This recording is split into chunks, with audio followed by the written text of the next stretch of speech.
guys, welcome to the newest episode of Blizzplanet.com's Diablo Dialogue. As always, I'm your host, the bearded gamer, Chris Arnone. I gotta say, I actually beat Diablo 3 for the first time the other night. Score! I'm not a Diablo noob, I'm just really busy. Oh, I love that game anyway, let's get on to the weekly news roundup. Stay a while and listen. So first up is, of course, a new developer blog. Now, some of you may have already seen this, but players keep talking about magic find items. What these are items that, of course, boost your chances of getting a magical item when you kill an enemy. And what they're doing is they're basically keeping these in their inventory, and then just before the kill, they'll swap them so that they get the bonuses.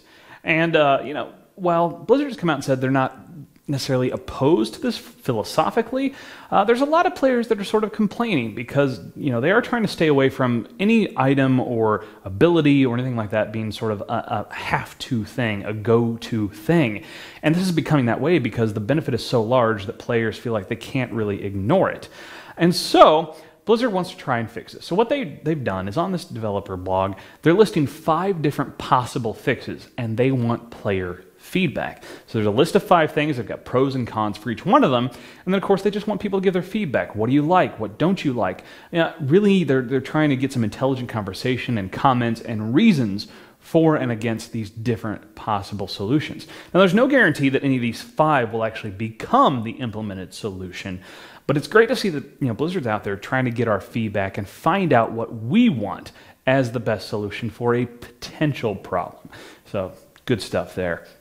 Now, next up, patch 1.0.3b, we talked about last week, has been delayed. However, the big fix that was coming out of it has already been implemented as a hot fix, and that's the drop rates in Hell and Inferno difficulties. Specifically, what people have been talking about, you are now guaranteed 1 rare if you have 4 stacks of Nephilim Valor, and if you have 5 stacks, you're guaranteed 2 rares. So that's a big thing. Now, those stacks, Nephilim Valor, are for if you kill a champion pack in Inferno difficulty without dying. You get one of those. So now that's going to increase those drops, especially for people who have those stacks. That's been one of the big complaints recently from the high-level players. So something is coming that some people have been very much looking forward to. There's so many people who are annual pass holders for World of Warcraft and got Diablo 3 for free. Then Real Money Auction House comes along, so they think, aha, I can sell items in Diablo 3 and pay for my WoW subscription. Then lo and behold, you can't actually do that.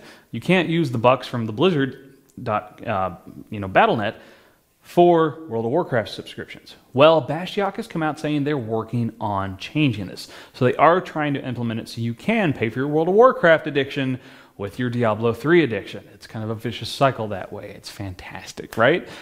So very exciting news for people who've been waiting for that. They kind of thought, that just made sense from the get-go. I'm kind of surprised Blizzard didn't try to implement this before Diablo 3 launched. But hey, as long as they get it fixed and it works out for people, I think that'll be great. So, almost ending. But of course, we're going to have a question, as we almost always do.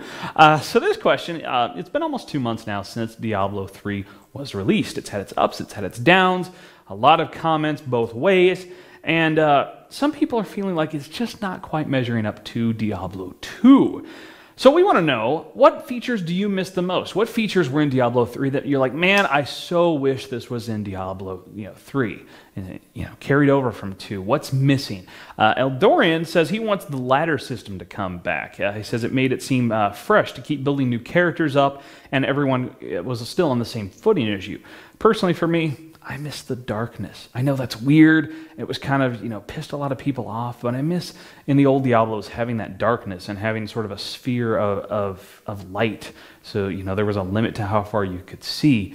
I don't know. I always thought that that's what made it sort of dark and creepy in Diablo. Maybe if it was just an option or something, but that's what I miss.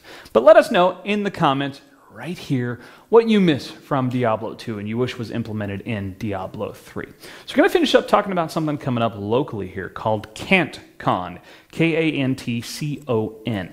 Now, Blizzplanet.com is one of the sponsors of this event. It's coming up this weekend, and it's a convention for all things gaming, really focusing on tabletop gaming in specific. But if you live in KC, want to come and check it out, should be really, really cool and fun times. And of course, Blizzplanet.com is sponsoring, so come swing by and say hi to us. Now you can head over to KantCon.com, that's hard to say, for more details on the where and the when and all that. All right, that does it for this week's Diablo Dialogue. We'll see you next time.